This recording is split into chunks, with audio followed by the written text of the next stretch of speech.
Hey sports fans, are you ready for an exhilarating gaming experience?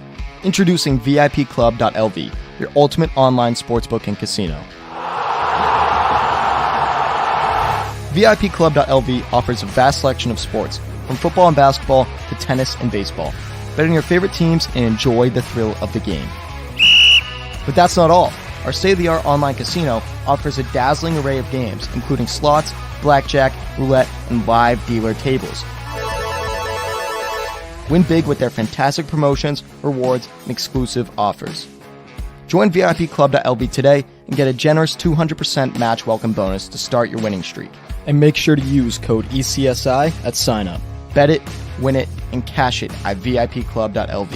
Visit VIPClub.lv now and play responsibly. VIPClub.lv, your sportsbook and casino extravaganza. Must be 21 or older to play. Please gamble responsibly. Visit gambleware.org for help. Good afternoon, sports fans from all around the globe. Yes, we are back. It's the closing bell with myself and co-host Riley Magnuson. Tuesday, July 18th, 2023. Less than 2 weeks, and it's August 1st. We'll be talking Hall of Fame game before you know it, and the Pigskin and Labor Day weekend will be fast and furious. Fantasy football guys out there.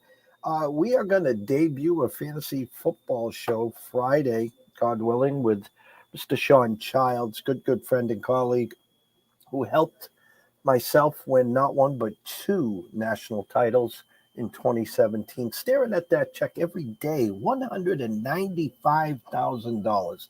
If we did the same thing this year, it'd be worth over $500,000. So I'm going to talk some fantasy football throughout July and August, and then in September we're going to put together on Thursday or Friday the Millie Maker on DraftKings. Sean will be talking about quarterbacks and all the players to put together to formulate a potential $1 million winner for you. But tonight it's all about myself and Riley to get you up to speed on today's full slate of the MLB. Shout out to our new sponsor, VIPClub.lv. Use the ECSI checkout and get some good deals. Get started. Great customer service. Known these guys for a long time. They'll never do you wrong. So go check them out. But tonight is all about baseball.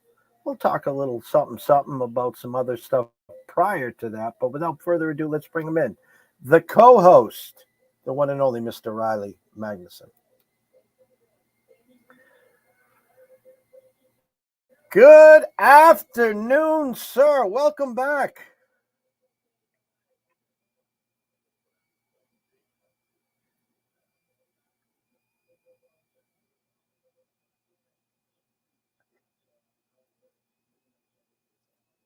Are you on mute, sir? There you go. Now you can hear me. Now you can hear me? All right. So I apologize for that. It might, hopefully it doesn't go back on me here. I told you my audio can be a little wonky sometimes when I'm getting added into the show here. So hopefully I stay in here. But I am very good. Very solid vacation. Told you had a nice little trip to Nashville, so we got away for the weekend and had a nice, ate plenty of good food and saw some good live music. So ready to rock and roll, get back into things. As you mentioned, baseball tonight, golf this weekend. If you didn't mention, but we got golf this weekend, obviously. Some more major championship golf. So I'm ready to rock with that. Still trying to finalize my picks. It is a tough nut to crack this time around, but happy to bring some thoughts and excited to bring some thoughts to some conversation to see if we can figure out some good thoughts and good looks on any action coming up this weekend. But aside from that, happy to be back and happy to tackle this baseball slate on top of everything else we got going on here. Well, I'm multitasking as we speak. So bear with me here. A lot to talk about, but I know the slate is what everyone's going to be sitting here watching and listening to. Shout out to Connor. Welcome back. A quick little half-hour break or 45 minutes, sir. I'm glad you're back to listen. You talked about the Open. Tomorrow, 6 p.m., Brady Cannon back. We'll talk a little recap of the Scottish Open where Rory held off a couple of challengers, I should say. Birdie in 17 and 18 in some tough win conditions to set up the Open. Rory hasn't won a major in 9 years.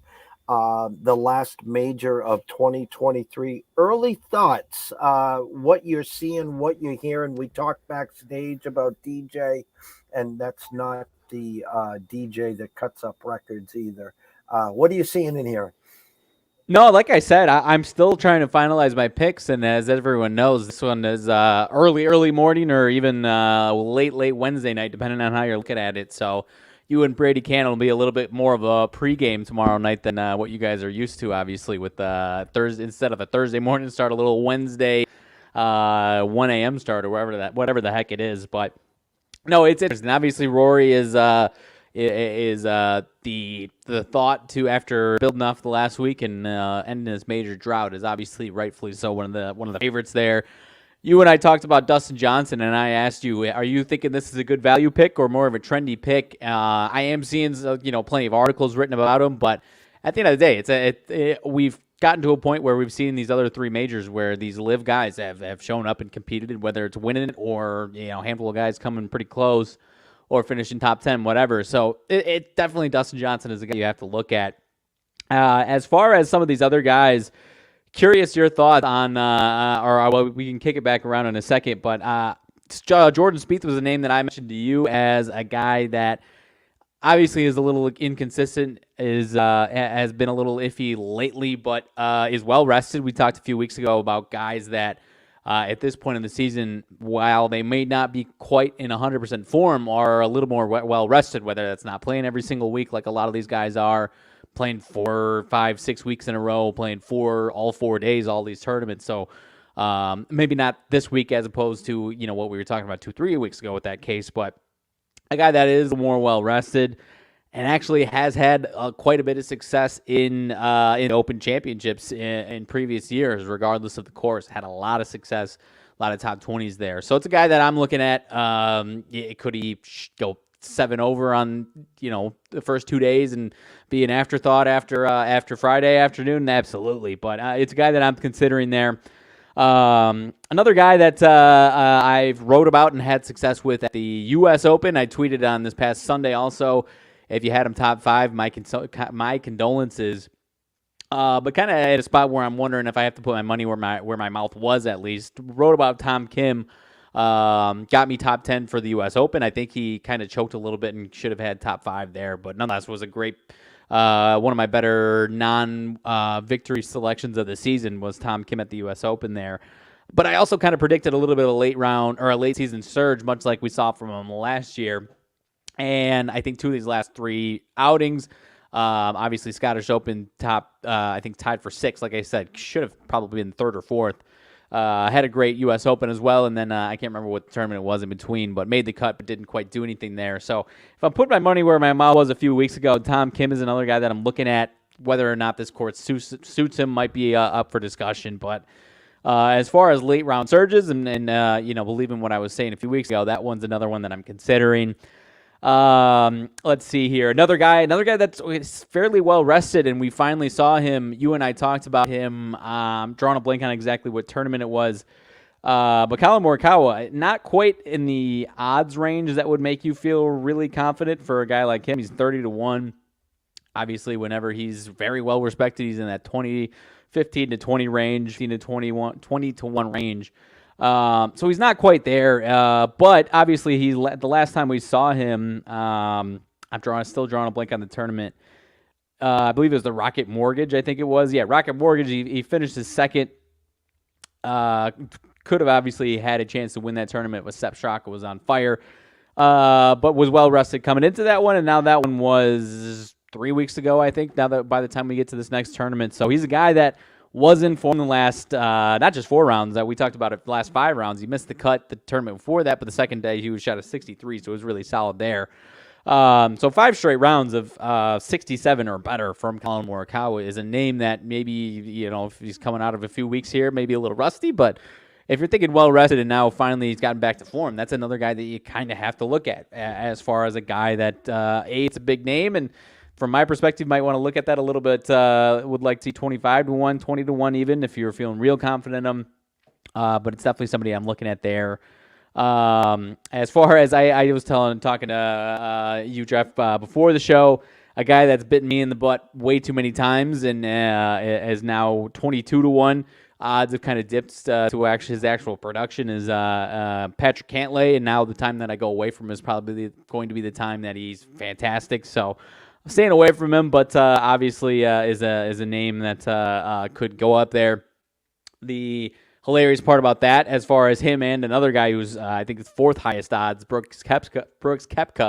I think it's for both of the first two rounds. I mean, these two guys have. I guess Cantlay hasn't said too much about it, but Brooks, one of the faster players on tours, very critical in the past of Patrick Cantlay from the early tournament. I think it was the Masters, where him and Rahm played together, and was complaining all round long, and then after the round about Cantlay. I think those guys, from what I heard, those guys are going to be playing together on Thursday and Friday. So whether or not that has any bearings on how either of them play, I don't know. If Cantlay's going to speed up, if Koepka's going to be affected by that. He obviously kind of changes his approach of how he moves along the course a little bit the last time when he won, obviously, to just flat out walking slower to his ball instead of flying up to his ball and hitting it, walking slower, so he doesn't really have to change much of his actual approach when he does get there. So there's plenty of guys that can absolutely do this thing. One of the other guys that I was curious about, Cam Smith is obviously a big name, who the reigning champ of the Open, 20-1. Would be a little more confident if he was in that 14-15 range and was really a name that was knocking on the door here. So there's plenty of guys that can absolutely do this. I had some long shots that I'm curious what the thoughts are. I mentioned Tom Kim, so I've got the one long shot, a couple long shots. Adam Scott is a guy who actually his odds were not as high as you might expect, 75-1. Has not only had success at the Open Championship, he had his famous loss. Second place was at the Open Championship, but at this course specifically, he's finished top 10 in both of his runs in the Open Championship at this specific course. 2014, I believe, and then 2006, I think. Obviously, he's been playing for a long time, but 2 top 10s at this specific course is a guy that's, at least from that perspective, worth looking at, who's got experience in this place. So that is one that I'm looking at for sure. And then the other guy who I'm curious what your thoughts, Jeff, are on a guy from the LIV who has been an afterthought for a handful of years now. Got a very big paycheck to go over to the LIV. And has quietly been better these last few weeks, and not really anybody's talking about him. And I saw him about 350-1, 2 top 10s in LIV events in 2 of the last 3 outings. Is Henrik Stenson. Any love for the man, Henrik Stenson, who has his only major victory is an Open Championship, by the way. It's funny because we get to the last major and so many thoughts. It was like yesterday as we were digging through the data and getting the Masters ready. And we had just finished March Madness. We had just started baseball and got, our 2 algorithms and the LIV golfers were an afterthought and trying to figure this out. And there goes Brooks Koepka, box to wire. And I'm just like, oh my God, here come the LIV guys. And then of course, PGA, they merge and everything's all copacetic. Brooks on top of the leaderboard. How can you not play Brooks on every major? Of course not, and us was on DJ and shaking my head. And then DJ sticks his head out in the last major. So now you bring up Stenson. I'll bring up another LIV golfer no one's talking about. Patrick Reed, that one thorn in your side that, he's got that one weekend that he's just going to be hanging around in the open, no trees, bunkers everywhere. A course that I think in 2012, if I'm not mistaken, Tiger Woods never used a driver. It was that scorched where he was able to take out the 3 woods or however he maneuvered the course. So I like where your eyes are, Stenson. Reed. And I just got Julio Rodriguez will not start for Seattle. So anyone that was playing props with Seattle and Julio tonight, Julio will not start.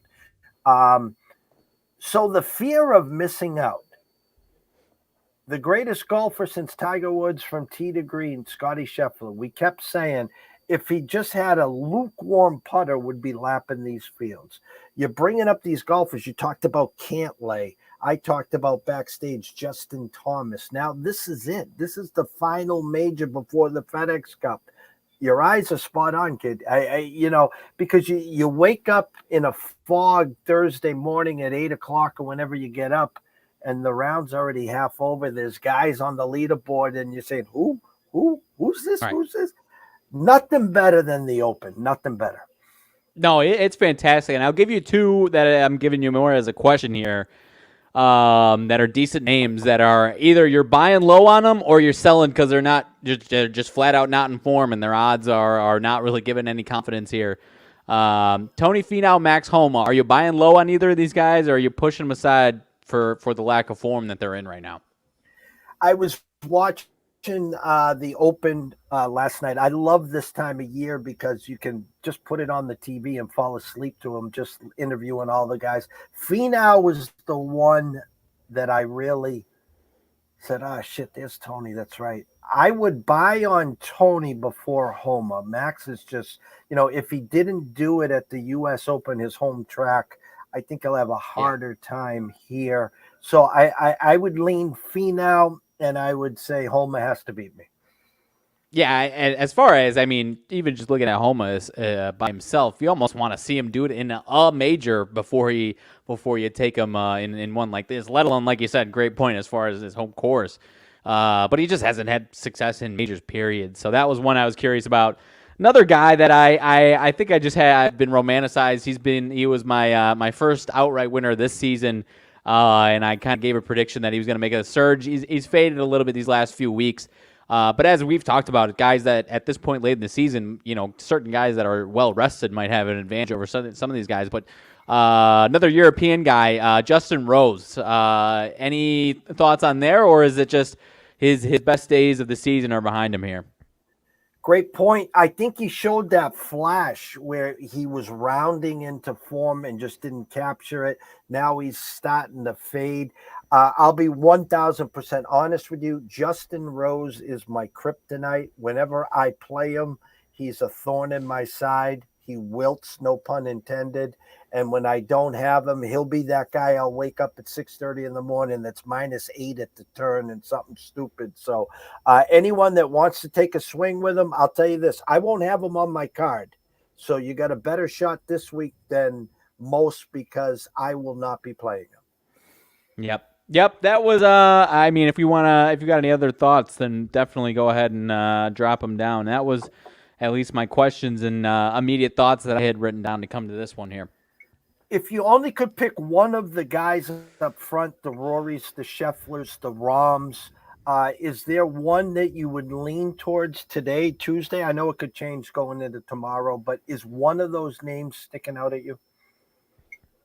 I'll say Scotty, just because I do think he's been knocking on the door with all these top fives. There's nothing to make me believe that he's going to fade a little bit here. So, at some point, it's the old adage of the more chances you give yourself, at some point you're going to break through, and he really hasn't broken through here for a win in a handful of weeks here. So, I'll as far as the top chunk of guys there, I'll go with Scotty, and I know he's the favorite, and that's a deep pick, but I'll go with Scotty. Like you said, if he's got a lukewarm putter, which I do think, if we're talking due, that's a tough word to say, but if we're talking about him being due for a lukewarm putter, I do think he is due for that lukewarm putter this weekend.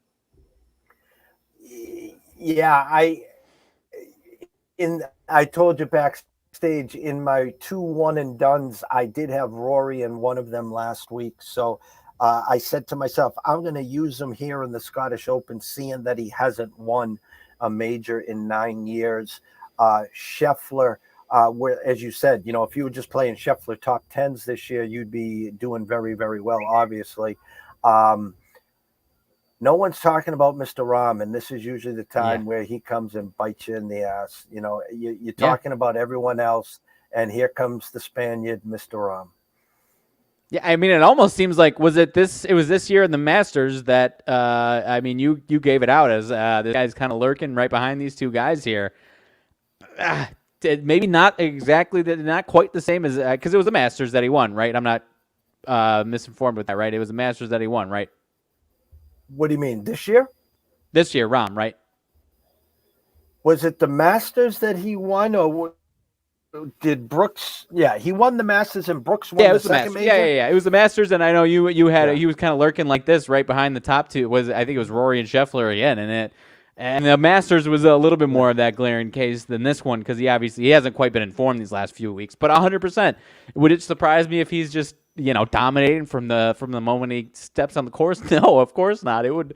I absolutely would not be surprised at all, and I almost am kind of expecting that from my just from that type of brain of if I jump on him, then no, he won't be doing that. He'll be 3 over through 4 holes, but if I don't do anything with him, then I'm sure he'll go 10 under through the first 2 days here and be dominating here. And the two Hollywood endings, if there was going to be a script, I talked about one of the, actually a little about the second one, but Ricky Fowler, where I think him back 10 years ago when he was knocking on the door, he finished second here. The two guys I'll bring up is Fowler and Hovland. Both have been knocking on the doors for them, looking for their first majors. I could see both of them knocking on the door here. If you're putting together a decent sized card, I think you got to have those guys on. They've been there. I think Ricky's definitely in form. And when it comes to iron play, Victor's second to none.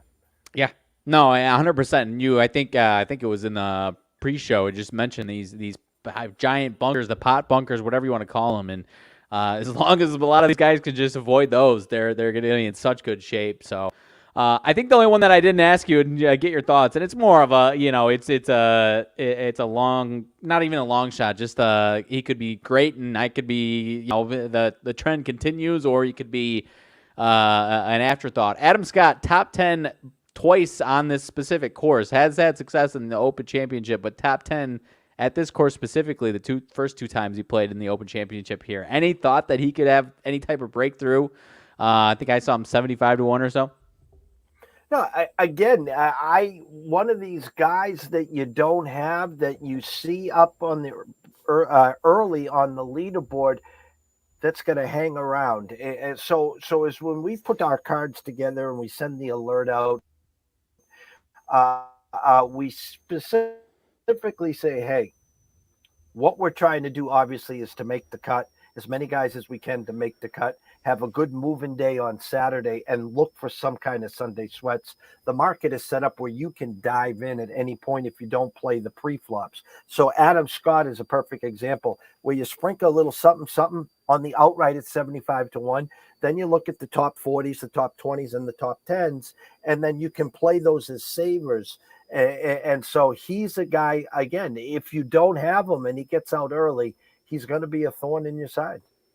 Yeah, no, that was one of the ones where it wasn't going to be one of my first 2 or 3 that I jumped to, but it was definitely one that and even if it wasn't the success at this specific course, he's had. This is sometimes there's guys that just have success in these Open Championships that can continue that for the most part there. So, but another guy that you wouldn't be shocked to see him 12 over through and miss the cut after the first 2 days either. It's that's the type of trickiness that you're working with in a lot of these cases.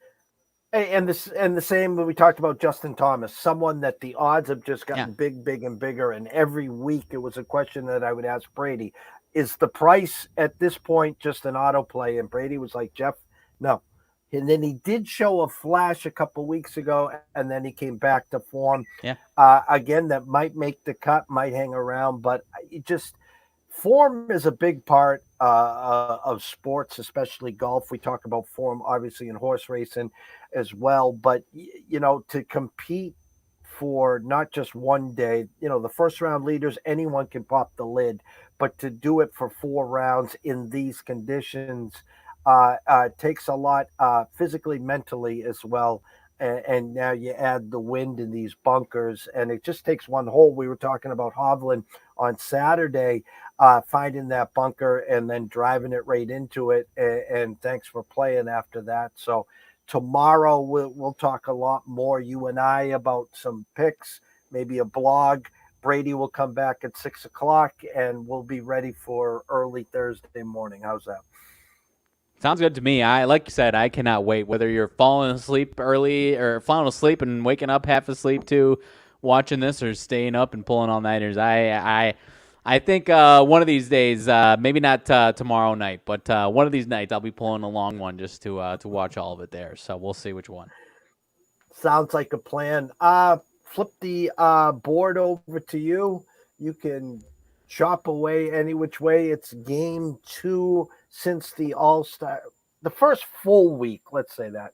Yeah. They played the weekend, but now this is the first full week. Some teams still on All-Star break, and the Yankees offense, obviously it wasn't the hitting coach.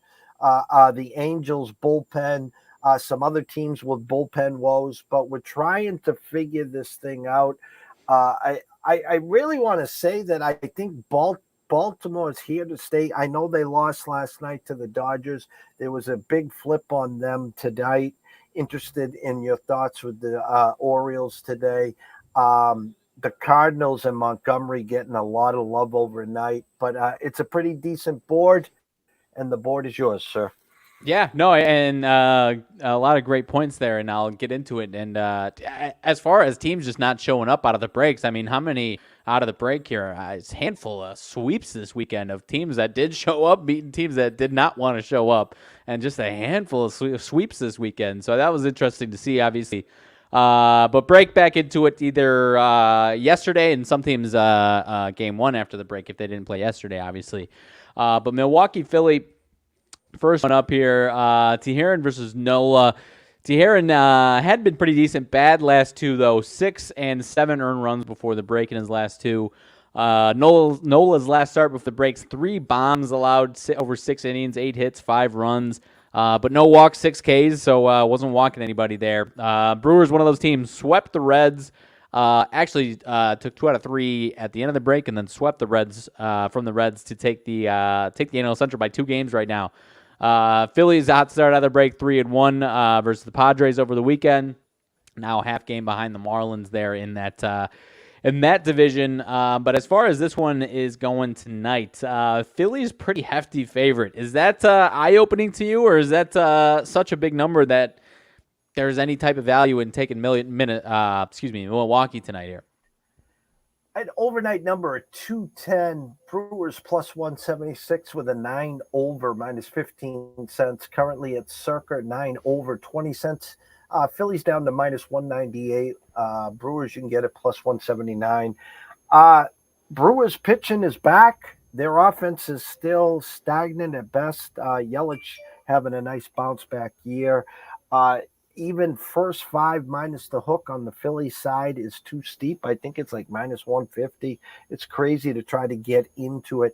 The only thing that I saw initially, and listen, I'll be 100% honest, and the ECSI VIP guys know, okay? We started off December in the first half of the 2023 year epic. 19 winning weeks, 3 pushes, and 3 losses. And since that, the last 6-8 weeks, it's, win a unit, lose a unit, win a unit, lose a unit, pushes. We've dived into the prop market. I think we're in week 5 now. We've had great success. Then as soon as we dove in, the market has shifted where, again, the juice is just too much to dive into some of these. The team totals where we were hotter than a firecracker to start, they've tricked us real well. Had the Giants team total last night.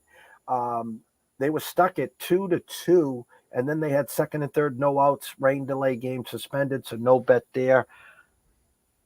My eyes did see the Phillies get into a touchdown today. No extra point needed, plus 105. So that was an initial thought of how I could get into this game today. I like it. So I'm going to throw something at you that I'm just I was kind of messing around with it just to see, because I saw randomly some random Twitter page, I think it might have been Action Network, posted the odds for these who's going to lead the MLB in strikeouts today. Aaron Nola plus 320 is the favorite there. Next candidate, Brian Wu, plus 500.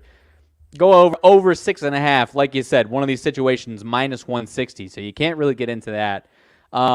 But to record a win, and I've never done any of these bets before, and it's obviously not as easy as it sounds, but Aaron Nola to record a win is minus 110. Is that an easy way to get into this one, or is that too good, making it a little too good to be true?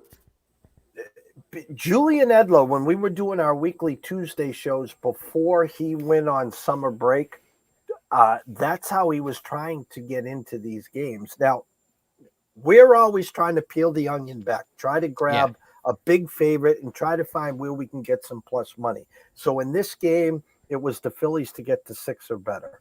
That was the plus money. Right. What you're saying makes a lot of sense. Now, again, back ends, you could lead the game with a 4-1 lead, an error, a walk, 3-run homer, right. And next thing you know, there's no win there. My algorithm had Woo under 6.5 today at plus money. So if you wanted to get cute, maybe it is either trying to record the win, as you said, or for him to post the most strikeouts. Honest questions and conversation, because I honestly was just piecing all this together, and I really had never. I hadn't seen the to record a win options here on this is DraftKings that I'm looking at here. Julio Teheran, for what it's worth, is plus 370 to record the win in that game. So a little bit of a big difference there. But no, it's at least interesting to talk about there. And it's an interesting one to look at. So I think there's some other guys. Yeah, if you could probably take a couple swings. If you're taking a swing on Aaron Nola, you probably back it up with maybe someone that's got a little longer odds there too. If you're going plus 320 on that one, if you're finding that. So that's an interesting conversation to have there. So I'm glad we went down that rabbit hole there for a second. Let's see. You mentioned the Baltimore Orioles. I believe that is the next one on my list here. Dodgers and Orioles. Grove versus Wells. Grove, 6 innings, 6 hits, 4 earned runs before the break. Tyler Wells, 6 innings, 6 hits, 2 earned runs. He's given up exactly 2 earned runs in each of his last 7 starts here for the Orioles. He's been very consistent. You've penciled him in the last 7 starts for 2 earned runs exactly. Orioles sweep the Marlins out of the break. They are 1 game now behind the April and May MLB champion, World Series champion Tampa Bay Rays. I think they're 3 wins behind them, though. They haven't played as many games there. But Dodgers 3-1 after the break. They obviously hit a big surge themselves, and they beat the Orioles 6-4 yesterday there. So Orioles at home, the minus now I see about minus 120 favorite. Over under 9.5. I don't know what the thought is. Are you thinking Tyler Wells is due for some regression at some point to get off of this exactly 2 earned runs here? Or are we penciling this guy in for another 2 earned runs here against the Dodgers tonight? I saw a big move overnight on the Orioles. Now, they won the first 5 yesterday. They could have had 6 runs in the first 2 innings. I had the over 5.5 first 5. They left second and third in the first. They left a guy on third in the second. You saw me screaming on Twitter on the top of the 5th. Mookie, 2 outs, singles, tries to stretch it into a double, gets thrown out. Orioles go 1, 2, 3 in the bottom of the 5th. It lands on 5. We get hooked. And then on my Twitter page, I put, "Don't worry, Mookie. Freeman's going to lead off the 6th with a homer." Well, he led off with a triple, which would have got us the over there. But my point is, Grove has been hit pretty hard. The Orioles are the pesky Orioles. They usually bounce back. I think the edge here might be Orioles early and often to get to Grove. Wells, as long as he can stick with his 2 runs or less. I lean the Orioles here, first 5 to get it done. You can get plus money minus the hook if you're feeling real froggy there. Fair enough, my friend. I cannot deny that that as well. And I mean, the home cooking for the Orioles here, especially bounce back. I can definitely agree with that one there. So same time, 6:05 my time, 7:05 your time. Cleveland and Pittsburgh. Cleveland had been playing better before the break. Just got swept by the Rangers over the weekend, and then turned around and beat Pittsburgh 11-0 yesterday. Pittsburgh, 4-game losing streak out of the break here. Now 11 games out of the NL Central. Obviously, not as fun as they had been a couple of months ago. The regression has obviously kicked in pretty steep there. But they've got their all-star Mitch Keller on the mound. Pitched an inning in the all-star game, gave up a home run. 7 innings, 1 hit, no earned runs in his last start before the break, for what it's worth. And Logan Allen, a couple of 0 earned run starts over about 4 innings in his each of his last 2 starts before the break. That was against Oakland and Kansas City, however. So now you're pulling it up and you got Pittsburgh at -112. Is this a lot of Mitch Keller respect, or is this just a flat-out Pirates respect to get the job done and end the streak here? Well, you get some dead-on arrivals, and I didn't know Steph Curry could pitch as well. I guess some guy named Curry pitched for the Guardians yesterday. Pirates put a couple guys on in the first inning, and then I don't think they put anyone else on till the 7th. Long story short, we had the plus money on the Pirates team total over 4.5 yesterday and get goose egged versus the Guardians team total over 4.5 -135, and they put up 11. So a lot of overnight money came in on the Pirates. A lot of it has to do with Mitch Keller. I think it also has to do with Logan. Is it Logan? Yes, pitching for Cleveland. Yeah. So I'm staying far, far away, guys. I'll tell you 2 things that will happen tonight. 1, the Pirates will score 5 or better tonight because we're not on them. And second of all, it'll probably be a box-to-wire Mitch Keller perfect game and the Pirates win. But I'm seeing a lot of heavy, sharp money on the Pirates today. And just throwing it out there, the Pirates, and I'll retweet it because they'll probably get it done in the 3rd inning. We'll score 5 or more by the 3rd inning tonight. Fair enough. I cannot hate on it with you at all. I can definitely see that happening, and I imagine a lot of people are, despite the ugly start out of the break, a lot of people still expecting Cleveland to have some success here, the second half, especially against a struggling team like this. So I can definitely see that one with you as well. As we speak, the resumption of the Giants-Reds game from I think yesterday, 2-2, top of the 8th. Giants got bases loaded, 2 outs right now. I don't know if that might have been what they resumed with. I'm not sure. But either way, we'll get to that second game here in a second. But Padres-Blue Jays, interesting pitching matchup. Joe Musgrove, Alek Manoah for these two teams here. Musgrove had been very strong before the end of the break there. And Manoah, obviously, fairly famously within the baseball world, had that ugly rookie ball start or whatever you want to call it. Came back strong before the break, or fairly strong, at least considering that. 6 innings, 5 hits, 1 earned run, no walk, 8 Ks.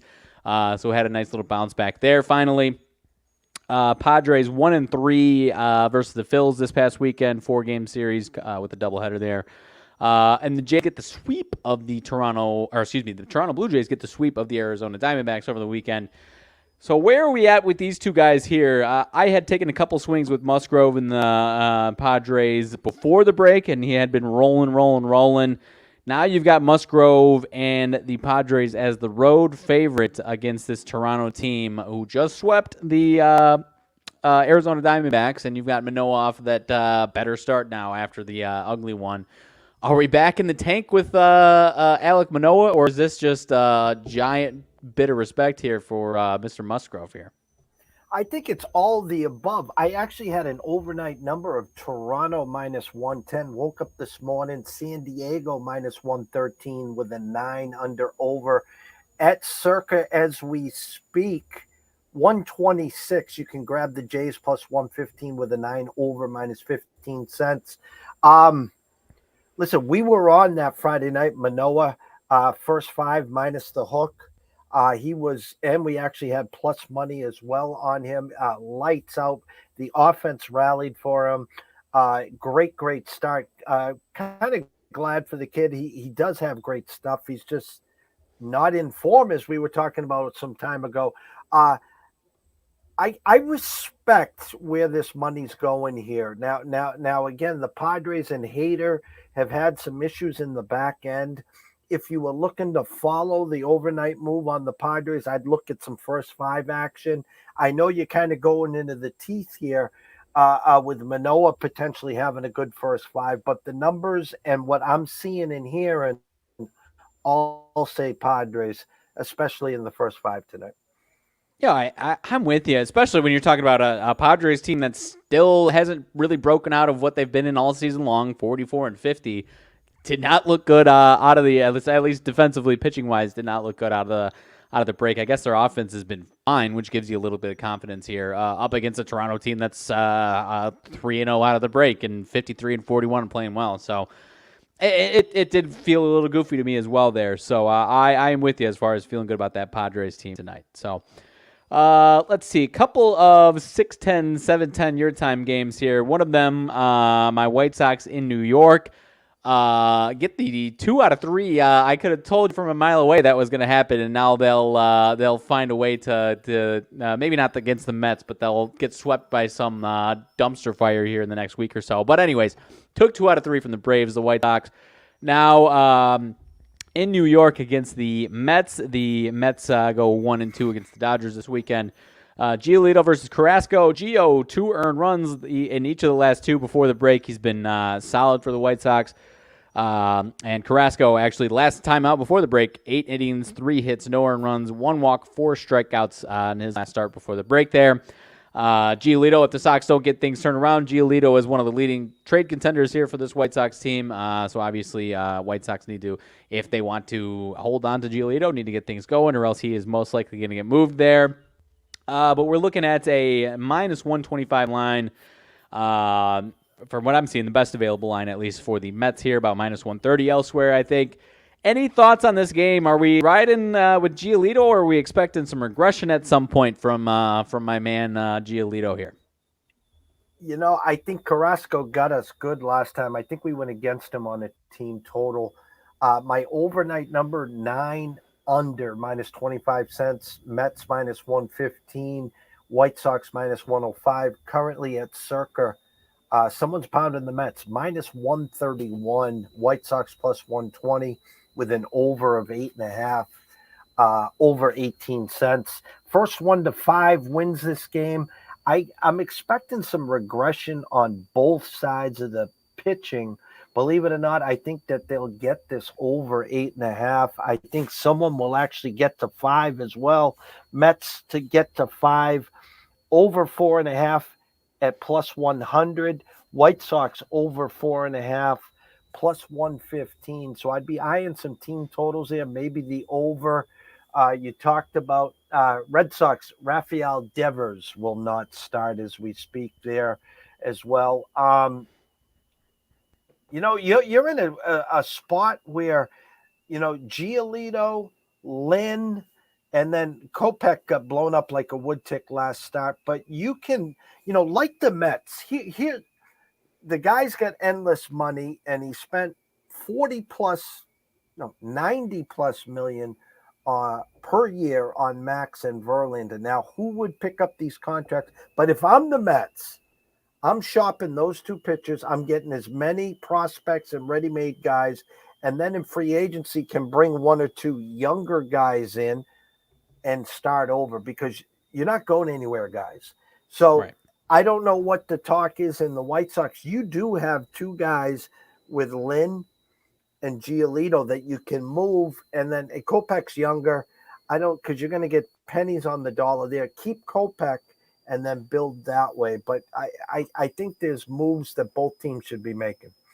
No, I agree. I mean, the White Sox have, you know, a few guys that you would say are their core guys for the next handful of years that they should be trying to build around. So, unless they get scorching hot, I really think they will move Lucas Giolito, just because it's a case where they could capitalize on him having arguably close to a career year. And, you know, we've seen him slip back into, obviously last year was very ugly. So you would, if you're concerned that this is going to be not a flash in the pan, but kind of teeter on, you know, a really solid borderline-ish, all-star-ish season, and then the next season go back to being a 4.5 ERA guy, then you almost have to move on from him. And, you know, there's a couple of hitters that are in that category as well. The annoying thing about this game, Jeff, though, is that Eloy Jimenez is apparently available to pinch hit, but is a very small sample size, but beat the living daylights out of him. I can't remember if it was 1 or 2 games. 3 for 4 lifetime with a homer against Carrasco is not in the lineup tonight. So that doesn't help us out a little bit there. But nonetheless, maybe we'll get a pinch hit appearance from the old Eloy guy. Otherwise, that was my home run pick for the day coming to the table with the Eloy man there. But I digress. Next one up. We'll see if it gets pushed back because, as I mentioned, their first resumption of the game is going on. Giants and Reds. Anything to talk about here? I don't really dabble whenever they have. This isn't a doubleheader. They started in, I think, the 8th inning here. But DeSclafani and Luke Weaver here for Giants and Reds. Reds obviously have fallen into second place. You would say they've cooled off, but specifically it's just they're 1-5 their last 6 games, all against the Brewers, and now the Brewers have passed them. Do you think the Reds are just in a regression spot, or is that just specifically a Reds versus Brewers issue for them right now?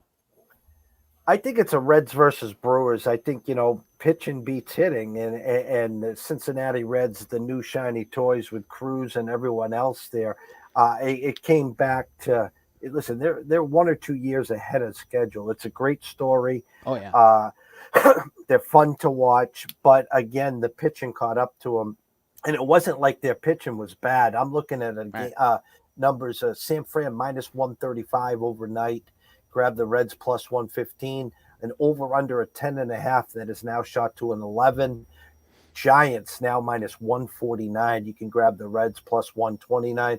I think this game goes over. I would think that the Giants get a touchdown or better here as well. And I even would say if you wanted to take a swing and not pay the juice, you can get the Giants at plus money minus a 1.5 in the second game.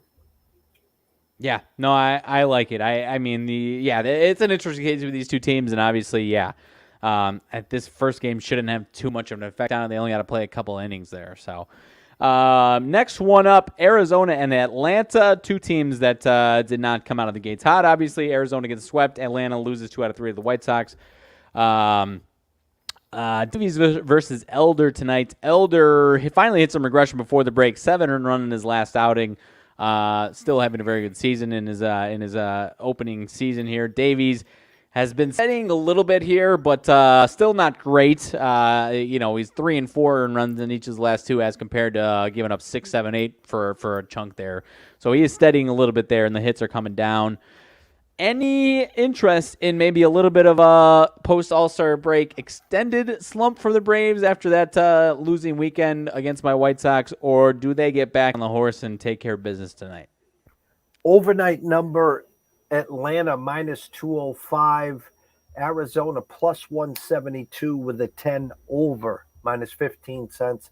Currently at circa 10 over minus 20 cents. Money coming in on Arizona. Elder and the Braves down to 178 and the D-backs plus 162. Diamondbacks have been our kryptonite. You don't expect the Braves to lose many games at home, yet people are coming in expecting maybe more Elder regression. If you like the D-backs today, let me find that number for you. Where was it? Where's my eyes? You can get them to score 5 or better, plus 120. Actually, I'm sorry, plus 105 right now. Atlanta, they got team total over 5.5, minus 133. I expect some runs to be scored. You're right on Davies. We went against him the other day, and he got us good in his last start. So, tough game to call. I don't like to go against Atlanta, but if you wanted to sprinkle something on the D-backs, please go ahead. I will not be on them. And if they do win this game, I think they're going to get to 5 or more, and then you can get plus money on them to get to 5 or more as well. Yeah, I really like that thought process. If you think they're winning, they're probably doing it with some runs. So I like that thought process a lot there, as opposed to just diving right into full game money line there. You never know. Davies could be terrible, and the Diamondbacks could have put up 6, 7 runs, obviously, there. So I like that thought process a lot from you there. Miami and St. Louis, next one up. Cabrera had been obviously really solid before his IL stint, but coming off of had stretches of being really solid.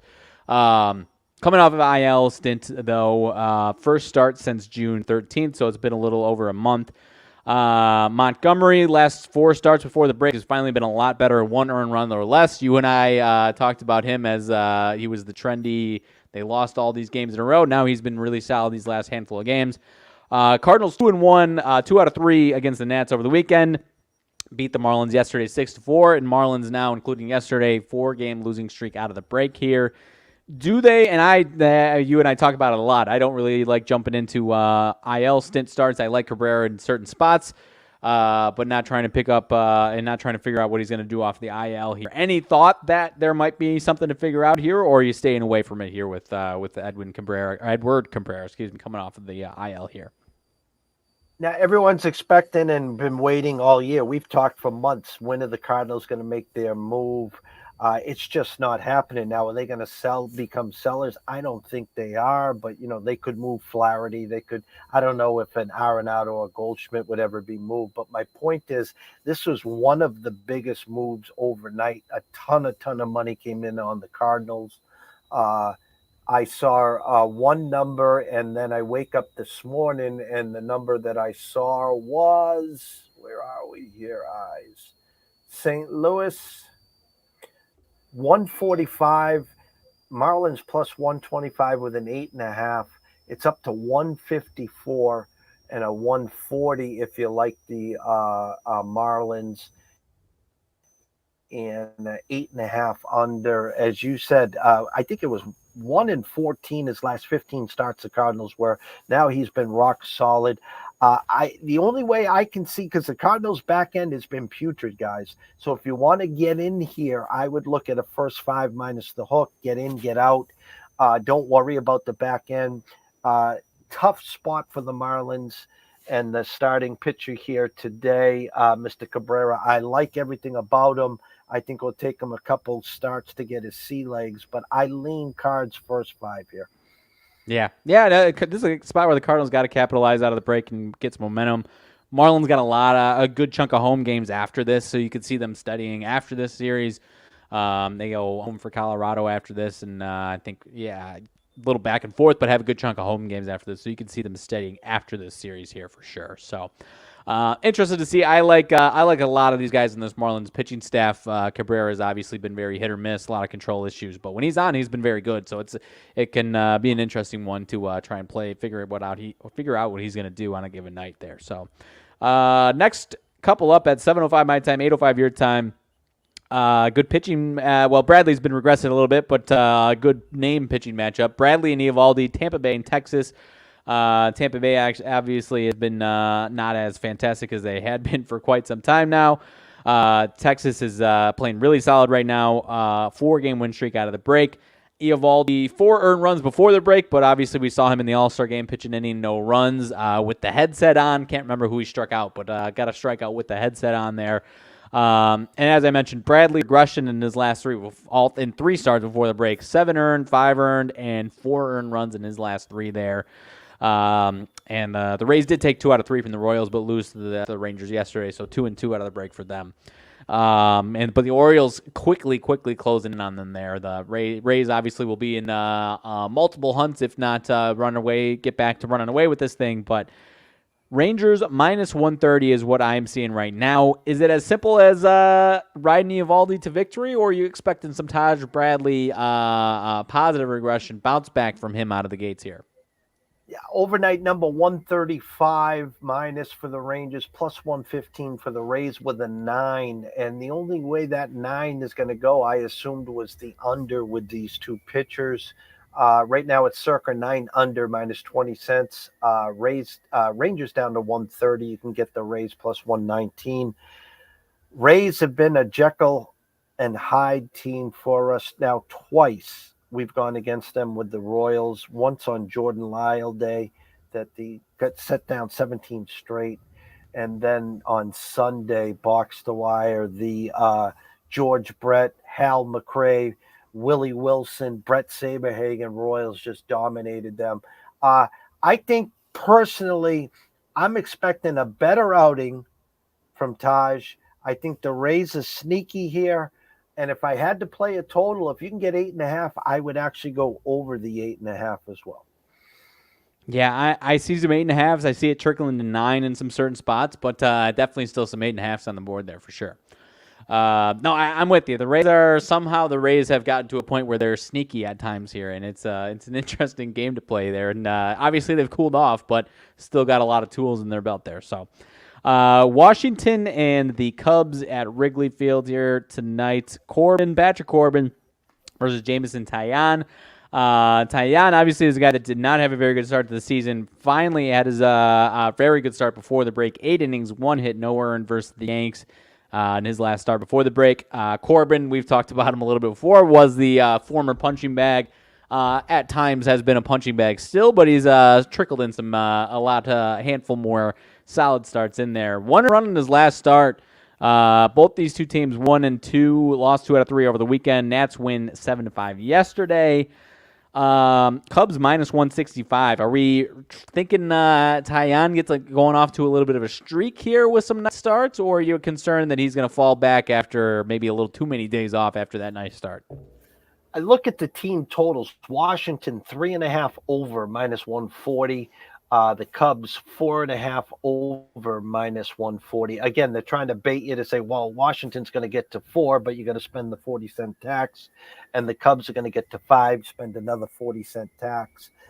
Nationals offense has been sneaky of late. They've had games they put up 5, 6, and 7. It's a game I would stay away. I think the Cubs are overpriced because it's Patrick Corbin Day. But in the same token, I'm not running the window to back them as well. If I had to get involved in this game, I might try to sneak the Cubs in first 5 minus the hook and just try to get in and get out of Dodge. But again, the Red Sox came into Wrigley, took 2 out of 3. Mr. Justin Steele was the aluminum can on Sunday. And so I don't know which Cubs team's going to show up. I don't know which Nationals team's going to show up. As you said, Corbin was the punching bag. Then it was Manoah was the punching bag. Then it was Jordan Lyle as the punching bag. It seems to be the flavor of the month. I'm going to stay far, far away. But if you want the Cubs, first 5 minus the hook. Yeah, Taillon's been a guy that I've been watching. If the Cubs were an underdog against a playoff caliber team and wasn't this crazy underdog, I'd probably be potentially interested in Taillon here. But as he said, I agree, just a little overpriced. And against a Nationals team that for a minute they were falling deep into that third, fourth worst team in the majors. But as you mentioned, they've kind of steadied a little bit again here. So not in love with it. It should be a nice cool night in the north side of Chicago there though. For this one. A few more left. We can breeze through it fairly quickly. Detroit and Kansas City. Skubal, start number 3 for Detroit here. 4 innings pitched, no earned runs in each of his first 2 times out. About 60-ish pitches both time around. So been very solid, but still a very short leash there. Maybe a little bit more tonight. Danny Lynch, not terrible since a late May start. Has shown some decent runs there. Tigers 3-1 out of the break, including a 3-2 win over this Royals team yesterday.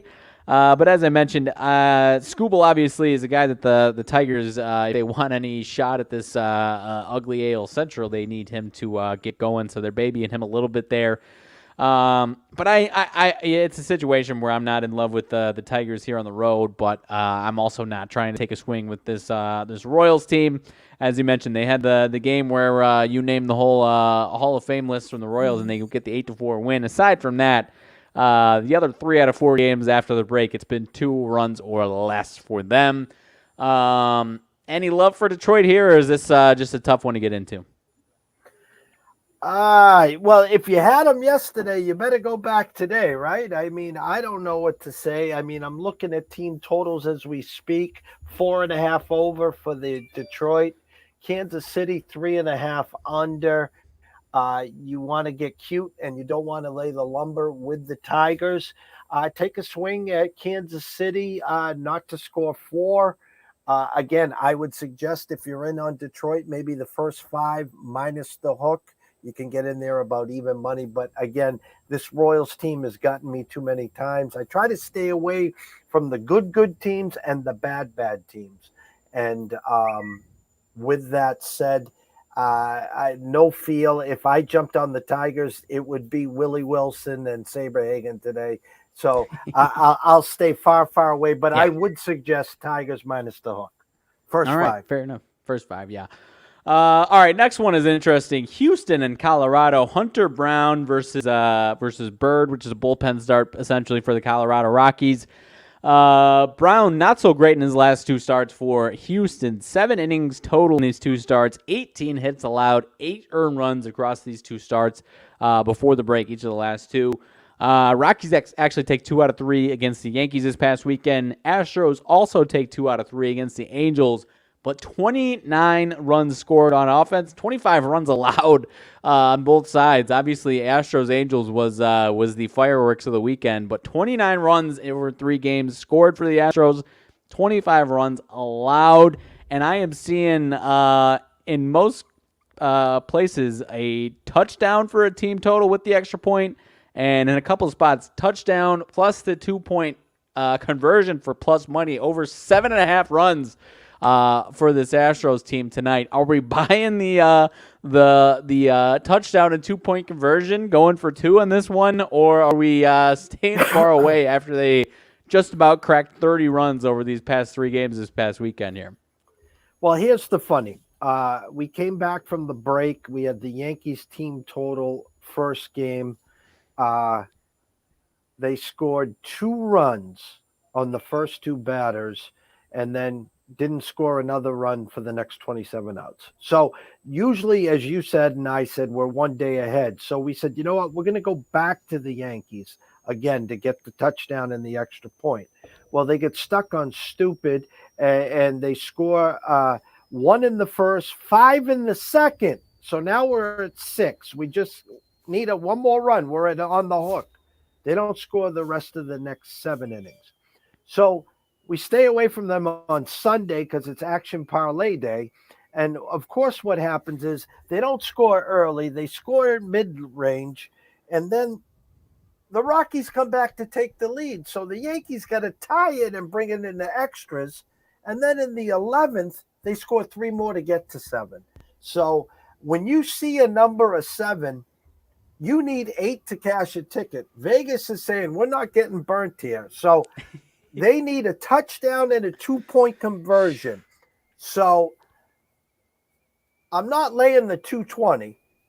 Nope. And it's minus money on a run and a half. So the only way you can get plus money is to get the touchdown and the 2-point conversion. So I don't have a problem if you want that. I don't. Yeah. If you're telling me they could do it, I am not going to stop you from saying it 100%. The only thing, Rockies take 2 out of 3 from the Yankees. I said, I don't know how long ago, they obviously are not above 500. They've been basically treading water at home. But I did say I'm expecting the home team Rock to show up and go on a little bit of a home streak at some point here. Not suggesting tonight or this series by any means. But I have not been betting against the Rockies in Colorado as of late, at least for what it's worth there. So could the Rockies put up a boatload of runs themselves? Sure. So yeah, I'm certainly not paying the minus 210 on the Astros, but wouldn't surprise me to see either of these teams hit 10 runs tonight in Colorado there. So we could breeze through. There's 3 more. The one in your neck of the woods, or at least the team in your neck of the woods, not playing there. I didn't have a starter for most of the day. Red Sox and A's. Is it Jaquez that I'm seeing here? I like I said, I for a while did not see a starter in this one. But any way to get into this Red Sox and A's game tonight? Red Sox obviously playing decent so far.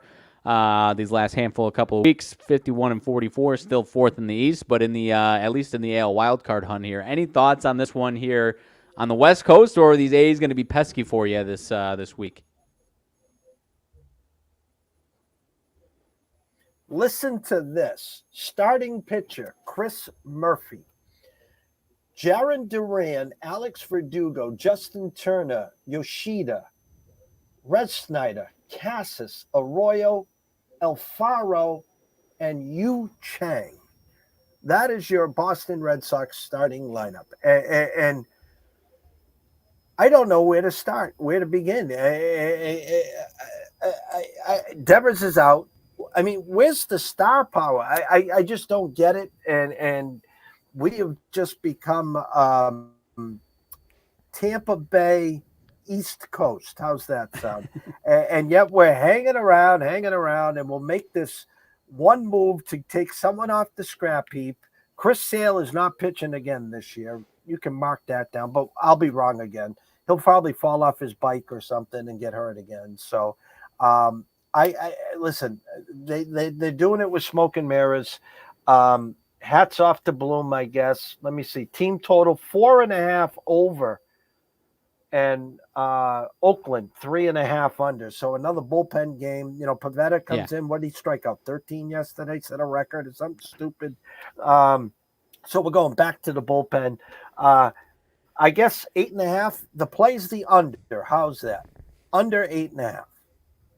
I don't. I can't hate on it at all. I cannot hate on that at all. I mean, if you're telling me a team that traveling to Oakland is going to have an offensive slump, I definitely am not going to stop you from saying that either. So, but as far as who they might add, how does Lucas Giolito sound for your rotation for what it's worth? Goodness gracious.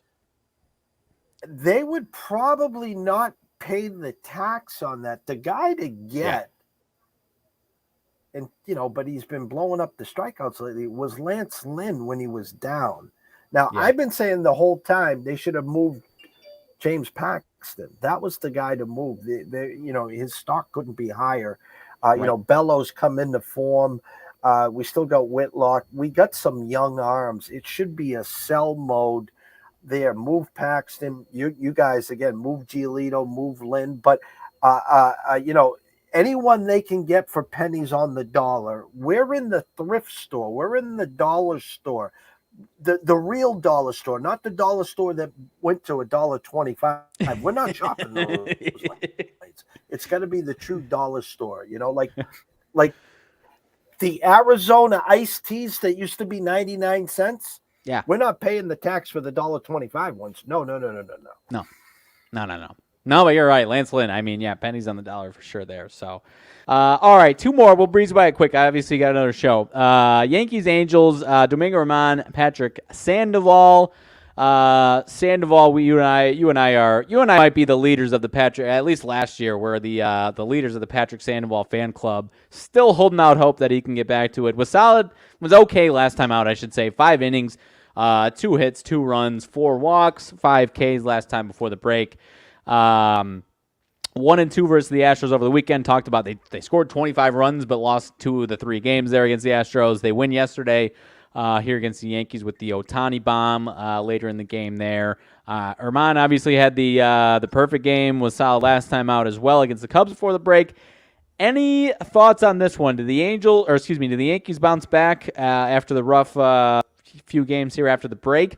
Or is it time to ring the bell on the Patrick Sandoval train here tonight? They thought it was the hitting coach. He was the one doing the high fives when they scored, after the break, Casey. They scored 2 runs, their first 2 batters. He knew he was the answer, and then forget about it. This team is in disarray. Now they're talking about mortgaging the farm for Shohei, and they'd be the favorites. I don't see it, but when would you ever thought the Angels overnight -110 against the Yankees? There has been a little money coming in on New York. That's just betting on the come. A 9.5 under was the overnight. Yeah. Now it's 9 under. I'm just go contrarian. I'm going to go 100% contrarian. I'm going to say Yankees team total over 4.5 plus 100. I'll go over the 9. And I'll say Yankees win. It's all contrarian. That's all it is. Yeah. No, and the total, honestly, if we were looking at a flat 8, 7.5 would be lofty with where Sandoval's been, and obviously you got Germán there. But if we were at a flat 8, I'd say, shoot, at least one of these guys is going to have a hell of a night tonight. But with the 9, maybe one guy has a great night tonight, but it's not. If it was a flat 8, I'd be ringing the bell on one of these guys having a great night tonight at the very least, pretty aggressively there. But no, it's a tough one to crack, 100%. And obviously, it's after the Ohtani, huge bomb on the bigger stage for a regular season game like that against the Yankees. Then this one's going to be having some more eyes on it tonight. So, last one up: Twins and Mariners. Ober and Wu for the Mariners there. Ober has actually been pretty solid lately. 6 innings, 4 hits, 1 earned run last time out. Actually, last 2 starts before the break were against the Orioles, and both were pretty solid there. Wu, after an ugly debut in June, has been really solid ever since. Mariners beat the Twins yesterday. Twins 1.5 ahead of Cleveland now, 48-47, excuse me. Mariners 47-46, still trying to find the life here. But this is one where we're staring at a game total of flat 7. Any thoughts on this one as far as this pitching matchup is concerned? Team totals 3.5 under, minus 20 cents on the Twins, 3.5 over, minus 20 cents on Seattle. It was funny because you talk about breaks. I bitched and moaned about our bad break on the over first 5 Dodgers and Orioles yesterday. Well, anyone that had Seattle first 5 down 2-0, bottom of the 5th, and they scratch out 2 to tie, and next thing you know, they get another bleeder by Kelenic, and they win the first 5, 4-2, go on to win. John Gray has just been, I think after winning his first start, they've lost like 14 in a row with this kid, something stupid like that. The numbers to me scream, and I'm screaming here, Twins tonight. I think that number opened up too low with the Seattle, minus 120 with a 7.5. It's down to 116 with a 7 juiced under. I like Minnesota first 5. I like Minnesota full game. And if you want a little cherry on top, I know their offense has been struggling, but you can get them to get to 4 tonight at plus 100. So I'm on the Minnesota train. Verbally, I'm saying this out. It wasn't a VIP, but it was on the desk. Fair enough, my friend. Fair enough. That about does it. I know you got some other stuff, so let's go ahead and get on out of here. But for our closing thoughts, any home run picks, I'll give mine, and then any home run picks for you tonight. I had one coming to the show. Now I got to find another one here. But anything that you got off the top of your dome there? Well, it's 6:40 start. I'm going to go with a Schwarber bomb, and we're going to go there. He might lead off the game with a bomb there, so I like Schwarber at 6:40. I'll go to the second tier. Let me find one here. Second tier, Texas and Tampa. I'm going to go for Tampa, Randy Arozarena against Eovaldi. I'm going to go there. And then in the last tier, you got to take an Astro. Let's go. Astro. He's heating up a little. I'll go Bregman. No, actually, no. I'm going to go Kyle Tucker. I'll go Kyle Tucker. Okay. I'll stay in. I won't go to my boys, but I'll stay in Chicago. Cody Bellinger batting 4th for the Cubs today. 6 for 17 lifetime against Patrick Corbin, and 3 multi-hit games after the All-Star break. 3 out of 4 games. He's got 2. He's 2 for 4. I think 3 bombs out of the break here. So I will go in Wrigley Field there. It's hasn't had it since Saturday, but I'll go plus 470 Cody Bellinger bomb for the Cubs tonight. So we got a Belly bomb, we got a Schwarber bomb, a Arozarena bomb, and last but not least, a Kyle Tucker bomb. Always great catching up with you. In about, give me 10, 15 minutes, myself and Scott Webb will talk some MLB for everyone here that wants to come back. Tomorrow at 3 o'clock, Dan Alexander back with some Premier Lacrosse. They are on All-Star break, but we're going to talk about first half and some futures there. Around 4:30, 4:45, you and I will come back to do an abbreviated closing bell because at 6 o'clock, Brady Cannon will be talking the Open. So everyone, thank you so much. Riley, always a pleasure. Enjoy the fun tonight. Let's cash some tickets. And you and I will be back tomorrow, same time, same bat station. How's that? Sounds good to me, my friend. I'll be there. All right. See everyone soon.